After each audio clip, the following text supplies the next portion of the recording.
Hey guys, it's the Doc, and here's our next installment of the hashtag Ask Dr. Mudgil series of posts. This one comes in from Reddit with a picture which we will show you. And the question is, melasma.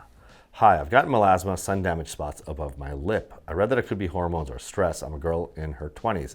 Any suggestions on how to fix it? Well, that's a great question. So as I always say, your best bet is getting in to see a local board certified dermatologist who can evaluate your skin, tell you, well, confirm that it most likely is melasma, and then put you on a treatment plan.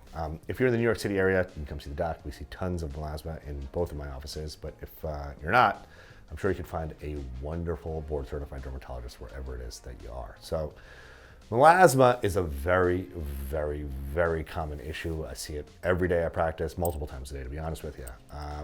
So typically it's in the genetically predisposed individual, your hormones interacting with your melanocytes, which are the pigment producing cells in your skin, which are interacting with UV light and sun, and they cause this skin discoloration. It can happen on your upper lip, it can happen on your cheeks, it can happen on your forehead, it can even happen on like your forearm, other parts of the body as well. It's a tough problem because a lot of it is prevention, and this is a classic ounce of prevention situation.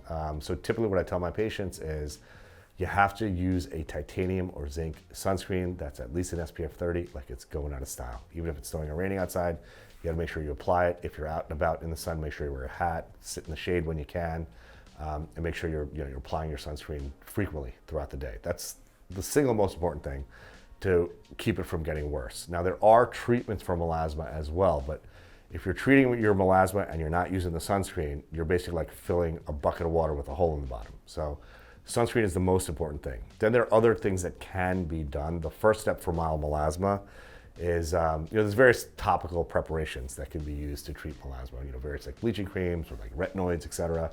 I have a pharmacy compound, a custom-made one for my patients, which has a few different ingredients in it, and that's the first step. That at night, sunscreen in the morning.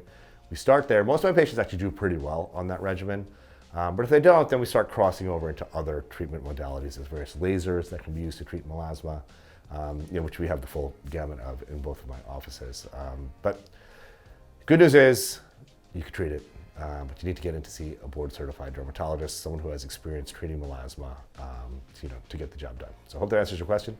Let's get it.